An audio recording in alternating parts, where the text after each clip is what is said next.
Prologue. The Jaws of the Beast. They called it a grave. In the hushed whispers around the campfires, the veteran soldiers of Egypt murmured that the gods had turned their backs on them. They said that the entire 18th dynasty would end not in glory, but in a massacre so complete that the jackals would feast for a month. The year was 1457 BC. The location was the mouth of the Aruna Pass, a jagged, narrow scar cut into the limestone of the Carmel Ridge. Above, the cliffs towered like the teeth of a primordial beast, blocking out the midday sun and casting long, ominous shadows over the valley floor.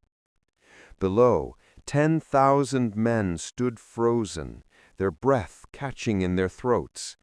They looked at the dark throat of the mountain. Then they looked at their king. Pharaoh Thutmose III stood in his chariot of electrum. He was small in stature, barely 5 feet 6 inches tall, but in that moment his shadow stretched across history. He tightened his grip on the leather reins until his knuckles turned white. He knew what his generals were thinking. He knew what his enemies were hoping.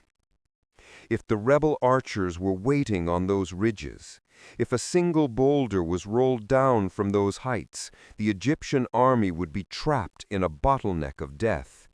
It was a suicide mission. It was madness. It was a gamble that no sane commander in the history of warfare would take. But the young king did not tremble. He looked into the abyss, and he smiled. A cold, terrifying smile of a man who knows something the world does not. To understand why a king would risk his empire, his life, and his legacy on a goat path, we must wind the clock back. We must go back to the silence before the storm. Chapter 1. The Shadow King and the Lioness. For 22 years, Egypt slept in a golden cradle. The great female pharaoh Hatshepsut had ruled with a wisdom that rivaled the gods. Under her reign, the Nile flooded with clockwork precision. She did not send armies to conquer. She sent trade expeditions to the land of Punt. She filled the temples with frankincense, myrrh, and gold. She filled the granaries with wheat until the silos burst. The people of Thebes forgot the sound of the war drum. They knew only the sound of the builder's chisel and the merchant's coin. But in the royal palace, a young man grew up in the shadows. Thutmose III. He was the rightful heir, but he was relegated to the background, standing silently behind the throne of his powerful stepmother. He spent his youth not in the court, but in the military barracks. While Hatshepsut built obelisks, Thutmose learned how to dismantle a chariot. While she negotiated trade deals, he learned the flight arc of a composite bow. He was quiet, he was observant, and to the outside world he was invisible. When Hatshepsut finally took her last breath and journeyed to the field of reeds to join the afterlife, a tremor ran through the ancient world. The lioness was dead. The throne was empty, and the man stepping onto it was a stranger. Far to the north, in the rugged hill country of Canaan and Syria, the vultures began to circle. The king of Kadesh was a man of iron will and boundless ambition. He was the puppet master of the East. He saw the transition of power in Egypt not as a tragedy, but an opportunity. He sat in his fortress, surrounded by his advisors, and laughed. Egypt is a headless body. The new kitten in Thebes is weak. He has never seen a battle. He has never spilled blood. Now is the time to break the chains. He sent riders galloping to every city-state in the region, to Megiddo, to Damascus, to the coastal ports of Phoenicia. The message was simple: rebel. 330 kings answered his call. It was a coalition of unprecedented scale. They gathered their armies, their chariots, their horses, and their gold at the great fortress of Megiddo. Megiddo, the name itself meant place of crowds. It was the key to the ancient world, a city perched on a high tell, guarding the vital trade route of the Via Maris that connected the empires of the Nile to the empires of the Euphrates. From Megiddo, the king of Kadesh planned to launch a tidal wave of destruction that would wash all the way to the gates of Thebes. Thutmose received the news of this betrayal while the embalmers were still wrapping the body of his stepmother. He stood in the throne room, surrounded by nervous courtiers who urged caution. "Send diplomats," the vizier suggested. "Offer them gold to stay within their borders." Thutmose looked at the old man. The fire that had been suppressed for 20 years suddenly flared in his dark eyes. He did not sit on the throne. He walked to the wall where the weapons of his ancestors hung. He took down a bronze khopesh, its curved blade gleaming in the torchlight. "I do not go to defend my land," he said, his voice low and dangerous. "I go to hunt." Chapter 2. The March of 10,000. The order for total mobilization was given. It rippled through the Nile Valley like a shock wave. From the Nubian border in the south to the marshlands of the Delta in the north, the blacksmiths' hammers rang through the night, forging spear tips and arrowheads. Farmers dropped their sickles and picked up shields. Let us focus on one face in that sea of soldiers. His name was Menna. He was 18 years old, a farm boy who had never been more than 10 miles from his village. He had joined the army for the promise of regular bread and a pair of leather sandals. Now he found himself marching in a column of dust that stretched to the horizon. The march across the Sinai desert was a brutal test of endurance. For 10 days they walked. The sun beat down like a hammer, baking the earth until it cracked. Water was rationed. Lips chapped and bled. Sandals wore thin. But the army moved with a speed that defied logic. Thutmose III did not ride in a covered palanquin. He did not sleep on a feather bed. He marched. He rode his chariot at the front, swallowing the same dust as his men, drinking from the same lukewarm waterskins. When the soldiers saw their god-king enduring the heat, they straightened their backs. They marched not out of fear, but out of a growing awe. They covered 150 miles in 10 days. It was a blitzkrieg of the Bronze Age. When they reached the town of Yehem, at the foot of the Carmel Ridge, the adrenaline of the march faded, replaced by a cold reality. Between them and the enemy lay a mountain range, and beyond that mountain range lay the vast host of the Canaanite coalition. Chapter 3. The Council at Yehem. That night the air in the royal command tent was thick enough to choke a man. Smoke from oil lamps hung in the air, mixing with the smell of sweat and fear. Thutmose stood over a map made of gazelle skin. Around him stood his generals, veterans with gray beards and scarred skin, men who had served his grandfather. "The enemy is at Megiddo," Thutmose said, pointing to the fortress on the map. "We are at Yehem. The mountains separate us. How do we cross?" General Jehuti, the most respected commander in the army, stepped forward.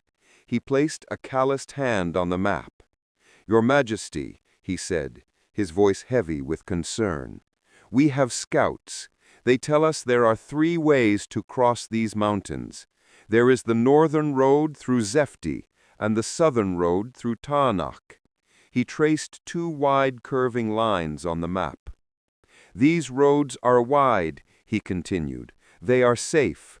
Our chariots can travel side by side. If we meet the enemy there, we can deploy in battle formation. We can fight the way Egyptians are meant to fight." "And the middle road?" Thutmose asked quietly. He pointed to a thin, jagged line that cut straight through the mountains. The tent fell dead silent. The generals looked at each other with unease. Someone cleared his throat. "That is the Aruna Pass, sire," he whispered, as if speaking the name of a curse. "That is not a road. It is a trap." "Explain," Thutmose commanded. "It is a ravine, Majesty, a goat path. It is so narrow that horses—" Chapter 4. Into the Throat of the Mountain. The next morning, the sun rose blood-red over the Sinai. The order was given. The Egyptian army began to feed itself into the mouth of the Aruna Pass. Mena, the young soldier, felt his heart hammering against his ribs. As he stepped into the canyon, the temperature dropped. The high limestone walls blocked out the sun. The sky became a thin blue ribbon far above. It was a logistical nightmare. "Dismantle the chariots!" the officers shouted. Mena watched as the pride of the Egyptian military, the swift, two-wheeled chariots, were taken apart. Wheels were removed, axles were unpinned. The wooden frames were strapped onto the backs of grunting soldiers. The horses were led by their bridles, skittish and nervous in the confined space. The column stretched for miles. It was a snake of vulnerability. If the king of Kadesh had placed just one unit of archers on the cliffs above, the slaughter would have been unimaginable. Rocks would have rained down. Arrows would have found their marks. There would have been nowhere to run, nowhere to hide. Thutmose rode at the very front. He stood in his chariot, one of the few left assembled, his eyes scanning the ridgeline, his body tense as a coiled spring. He was the bait. He was the shield. For hours, the only sounds were the clicking of hooves on stone, the heavy breathing of men carrying heavy loads, and the whisper of prayers to Amun. "Please," Mena prayed, "let the ridge be empty. Let them be wrong." Time seemed to stretch. 1 hour, 2 hours, 3 hours of claustrophobic terror. Then the air changed. A breeze blew into the faces of the vanguard. The walls began to widen. The light became brighter. At 1 o'clock in the afternoon, Thutmose burst out of the canyon mouth. The blinding sunlight hit his face. He blinked, his eyes adjusting. Before him lay the Jezreel Valley, vast, green, and lush. The Kina Brook sparkled in the distance. And there, just a few miles away, stood the mighty fortress of Megiddo. It was peaceful. Smoke rose lazily from cooking fires. The gates were open. Farmers were tending the fields. There was no army blocking the exit. The hills were empty. Thutmose threw his head back and laughed. It was a laugh of pure triumph. The king of Kadesh had been so certain, so arrogant, that he had deployed his entire force miles away to the south and north. He had left his back door wide open. The Egyptian army had just pulled off the greatest magic trick in military history.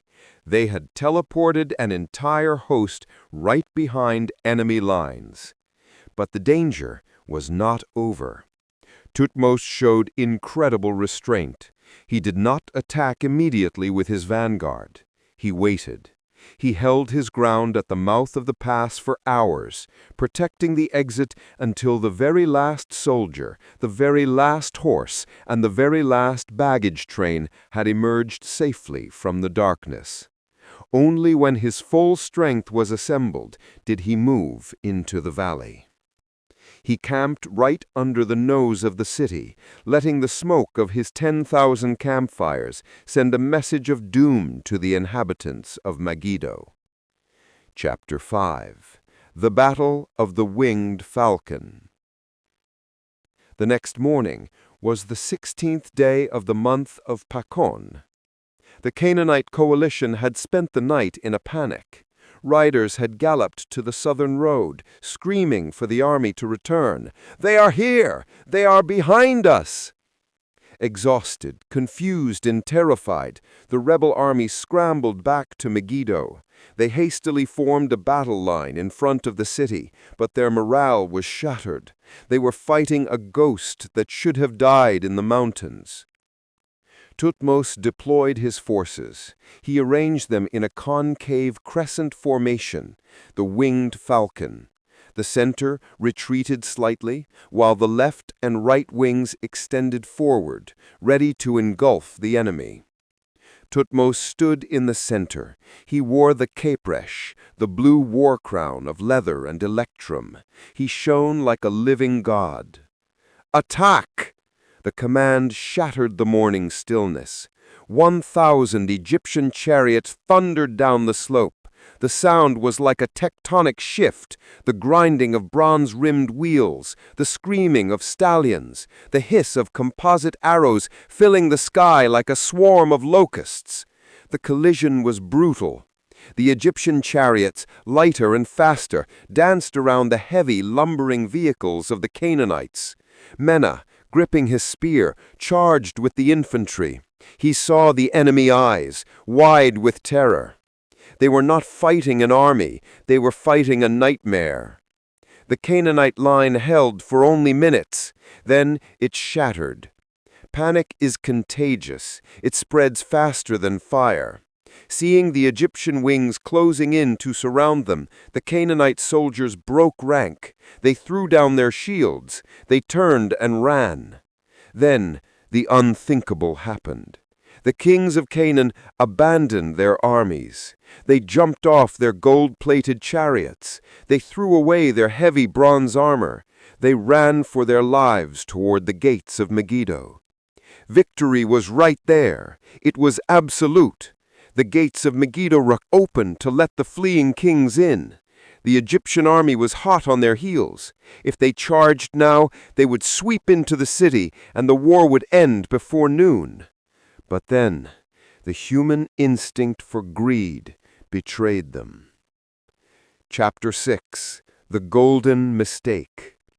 As the enemy kings fled, they left behind their field camp. This was not a soldier's camp. It was a city of luxury. The king of Kadesh had brought everything with him. His harem, his furniture, his wealth. Tents made of purple Tyrian silk flapped in the wind. Chests overflowed with gold cups, silver statues, lapis lazuli, and ivory. The Egyptian soldiers, mostly poor conscripts like Mena, who had lived on bread and onions their whole lives, saw a fortune lying in the dust. A single gold cup was worth more than a lifetime of farming. "Gold! Look at the gold!" The cry went up. The charge stopped. The discipline evaporated. Mena stopped running toward the enemy. He bent down and picked up a silver dagger with a jeweled hilt. Another soldier punched him, trying to take it. They began to fight each other. They dove into the tents, looting, drinking the wine, wrapping themselves in silk robes. Thutmose screamed from his chariot. His face was twisted in royal fury. "Do not stop, you fools! Take the city! If you take the city, all of this is yours!" But his voice was drowned out by the chaos of greed. The momentum died, and that delay saved the enemy. The garrison commander inside Megiddo looked down. He saw his own kings running toward the gate, but he also saw the Egyptian army just yards behind. If he kept the gate open for the kings, the Egyptians would enter too.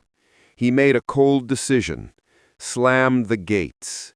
The massive timber doors boomed shut. The locks were thrown. What followed was a scene of humiliation that history has never forgotten. The fleeing kings of Canaan, the most powerful men in the east, found themselves locked outside at the foot of the wall. They screamed at their own men, "Let us in!" The defenders on the wall scrambled to find ropes. They didn't have enough. They tied clothes together, tunics, sashes, turbans. Imagine the sight, the king of Kadesh and the king of Megiddo, stripped of their armor, dangling in the air like sacks of grain.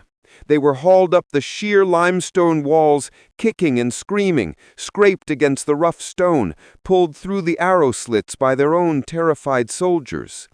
Below them, the Egyptian soldiers were too busy fighting over a golden chair to notice that they had just lost the war's quick conclusion. By the time order was restored, the walls were manned, the gates were sealed, the opportunity was gone. Thutmose rode among his looting soldiers. His eyes were cold as the grave. He did not execute them. He simply pointed at the closed gates of Megiddo. You dropped the crown to pick up the dust. You traded a kingdom for a handful of silver. Now pick up your shovels. We must dig. Chapter 7. The Cage of Starvation. The battle was over. The siege began. It was not a battle of swords, but a battle of will. Thutmose ordered the construction of a massive wooden wall completely encircling Megiddo. He named it the Cage for the Rebellious. It was a suffocating embrace. A moat was dug. A palisade was built. Guards were posted every few yards. No one went in. No one came out. The seasons changed. Spring turned to the scorching heat of the Levantine summer. The green fields turned yellow. Inside the city, Megiddo became a hell on earth. At first, they had hope. They thought allies would come. But Thutmose had crushed the armies. No one was coming. Then the hunger set in. The grain stores emptied. First they ate the sheep and the goats. Then they ate the donkeys. Then they looked at the horses, the prize stallions of the Marianu, animals worth more than human slaves. They slaughtered them, weeping as they did so. When the meat was gone, they boiled the leather of their saddles and chewed on it to trick their stomachs. Finally, they gnawed on tree bark and hunted rats in the sewers. Disease followed hunger. The wells inside the city ran low. The smell of death hung over the streets like a shroud. The cries of starving children pierced the night air louder than any war horn. Outside, the irony was cruel. The Egyptian army was living in paradise. They harvested the wheat fields of the enemy, the very fields the people inside had planted. They baked fresh bread daily. They roasted lamb on open fires. Every evening, when the wind blew toward the city, the smell of roasting meat wafted over the walls. It was a brutal psychological torture. Mena, standing guard on the siege wall, watched the gaunt faces peering over the ramparts. He no longer felt hatred. He felt pity. He saw them weakening day by day, like flowers cut from the stem. "They are ghosts," he whispered to his captain. "Why don't they open the gate?" "Pride," the captain replied. "Pride is the last thing a man lets go of." But even pride has a calorie limit. Chapter 8. The Surrender of Ghosts. 7 months. For 7 months the siege held. Finally, in December, as the cold rains began to fall, the will of the kings broke. One morning, the gates of Megiddo creaked open. The Egyptian archers tensed, ready to fire. But no army marched out. Out came the ghosts. The princes of Canaan emerged from the dust. They were stripped of their finery. Their ribs showed through their skin. Their eyes were hollow. They walked on all fours, crawling like animals toward the throne of Pharaoh. They poured dust on their heads, the ancient sign of total submission. They did not ask for their crowns. They did not ask for their gold. They begged for one thing. Ba, Ba, they cried, using the Canaanite word for father. Give us the breath of life. Thutmose III sat on his throne, the double crown of Egypt heavy on his brow. He looked down at the broken men who had mocked him, who had called him a kitten. His generals drew their swords. They whispered to Thutmose, their voices eager. Kill them, Majesty. Cut off their heads. Make a pyramid of their skulls so the world will fear Egypt forever. It is our right. It was the standard practice of the ancient world. Winners killed, losers died. But Thutmose III looked at the broken men at his feet. He looked at the ruined city, and he showed a wisdom that surpassed his years. He realized a profound truth. If you cut off the head of a father, you create a son who hates you forever. You create a martyr. He wanted an empire, not a graveyard. He wanted tribute, not corpses. Thutmose stepped up. The valley fell silent. The wind whistled through the siege walls. I grant you your lives, he declared, his voice echoing off the stone walls. The crowd gasped. Mercy for these rebels? I grant you back your thrones. Go back to your cities. Rebuild them. Rule them. The kings wept. They kissed the ground before his feet. But, Thutmose continued, raising a finger, you belong to me now. You will send tribute every year, and your eldest sons will come with me. It was the final stroke of genius. They will live in Thebes. They will eat at my table. They will go to school with my children. They will learn to worship Amun. They will be Egyptians. He took the future leaders of his enemies and raised them as his own. He did not just conquer their land. He conquered their minds. When those boys grew up and returned to rule 20 years later, they were not Canaanite rebels. They were loyal sons of the Pharaoh.